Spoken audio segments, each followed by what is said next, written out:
people have got to know whether or not their president's a crook. Well, I'm not a crook.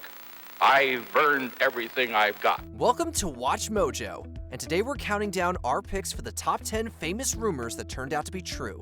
It could be Russia, but it could also be China. It could also be lots of other people. It also could be somebody sitting on their bed that weighs 400 pounds, okay? For this list, we'll be looking at rumors that received media coverage before eventually being confirmed. Did you buy into any of these from the get-go? Let us know in the comments.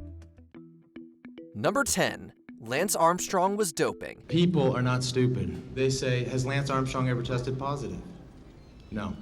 Has Lance Armstrong been tested?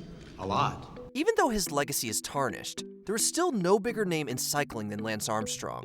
This athlete broke through the cycling community to become a bona fide celebrity. A big part of that was his cancer survival story and 7 consecutive Tour de France wins. Lance Armstrong comes across the line, winner today on the mountain stage of the Tour de France.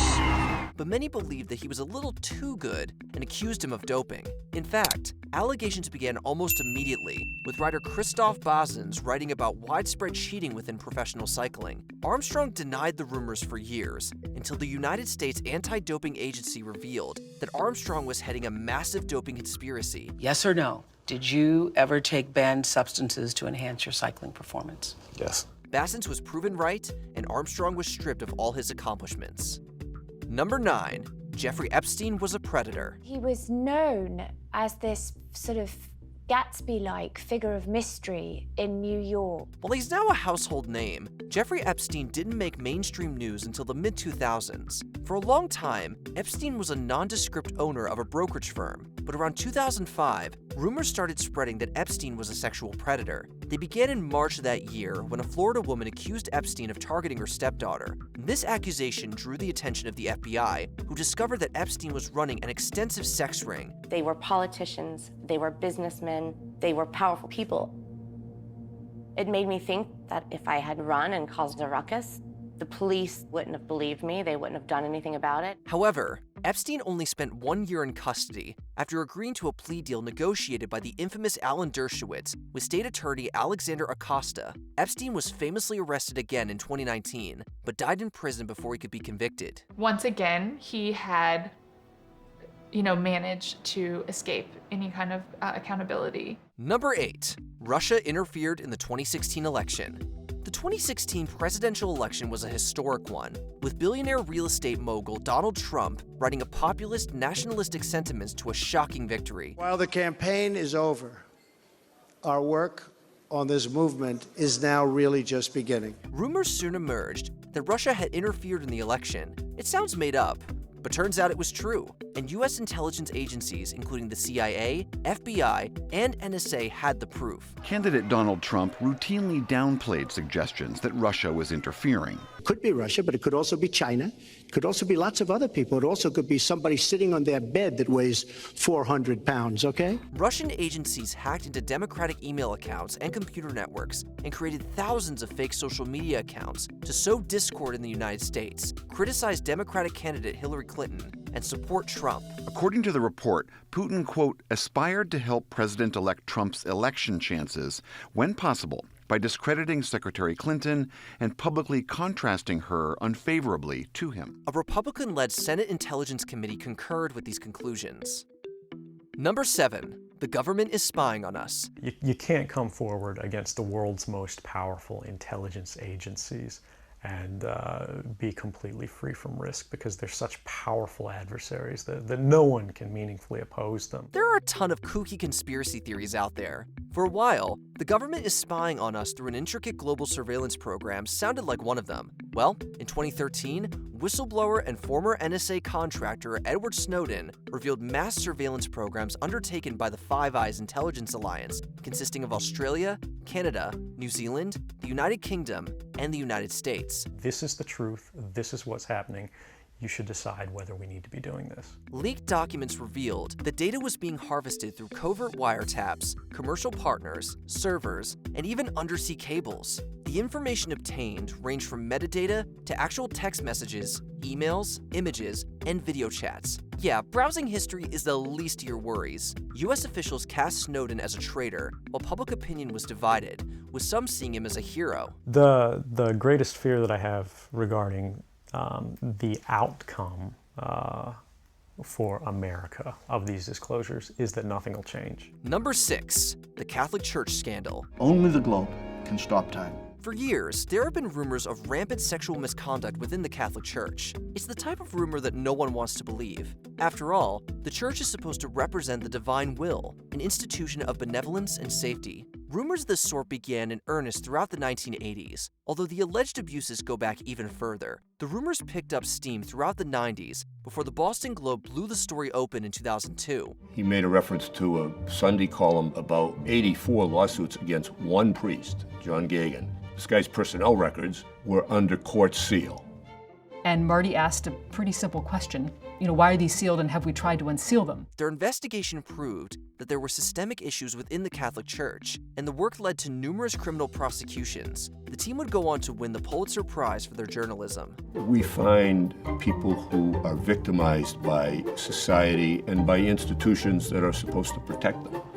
We give a voice to people who are voiceless. Number 5, the White Sox through the World Series. The White Sox losing to the Cincinnati Reds in the 1919 World Series. The scandal that followed stained the sport's reputation. It was October 9th, 1919, and the Cincinnati Reds just beat the Chicago White Sox to win the World Series. This wasn't just an upset. Many people literally couldn't believe it, and rumors abound that the Sox had intentionally thrown the series. It was this play that first alerted baseball insiders that something funny might be going on. The 3-second clip shows the White Sox botching a chance to turn a double play against the Reds. The rumor continued to swell until 1920, when a grand jury uncovered the truth. Jewish mafia crime boss Arnold Rothstein made tons of money on the series through his illegal gambling syndicate, and 8 members of the team received kickbacks for throwing the games. This Chicago grand jury, the first ever filmed, takes statements in September 1920 from the 8 players. 3 of them confessed to throwing the series. The integrity of baseball was utterly shattered, and the players were banned from both the sport and future Hall of Fame eligibility, including the iconic shoeless Joe Jackson. Number 4, Enron's numbers didn't add up. The fatal flaw at Enron, if there is one, you say it was pride. But then it was arrogance, intolerance, greed. If there's a single name that evokes corporate malpractice, it's Enron.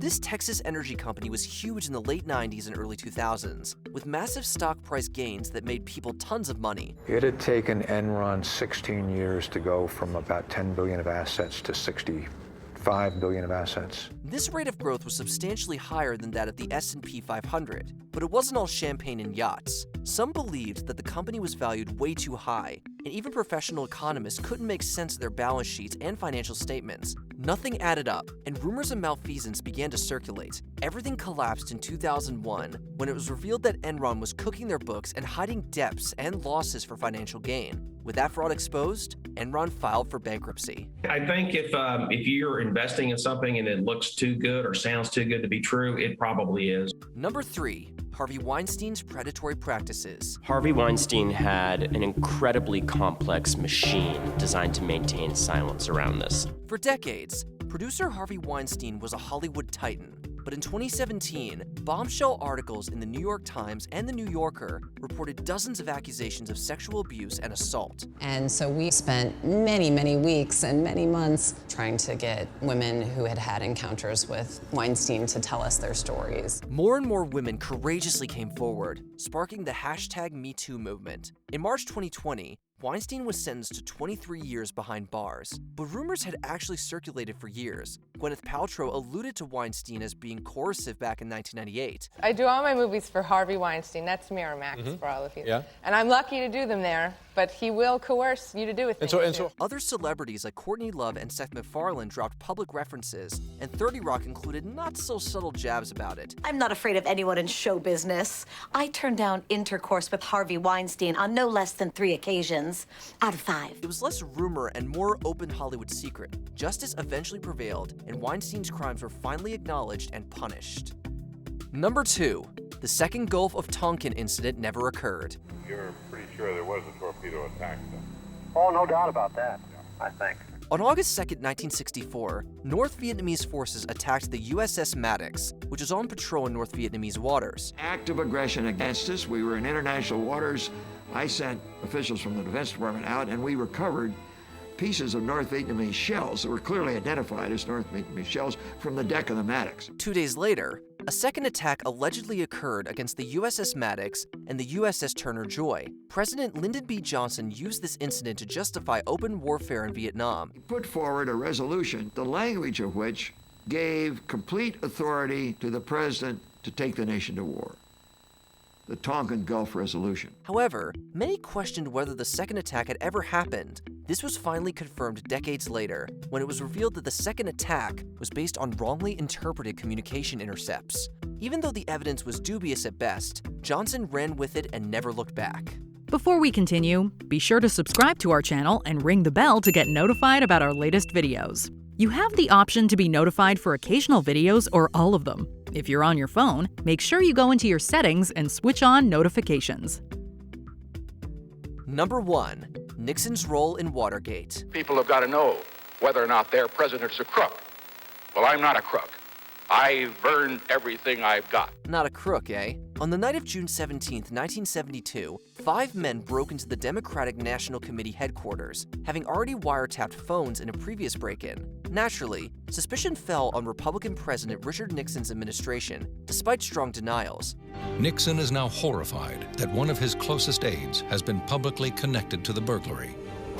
As Nixon's legal counsel, Colson is a member of the president's inner circle. Subsequently, a Senate committee, journalists at the Washington Post, and audio recordings of Nixon himself exposed his administration's complicity. The burglary had been orchestrated by Nixon's committee for re-election. Nixon had obstructed justice by attempting to cover it up. Facing certain impeachment, Nixon resigned on August 9, 1974. I have never been a quitter. To leave office before my term is completed is abhorrent to every instinct in my body. He was pardoned by his successor, Gerald Ford, who had been his vice president.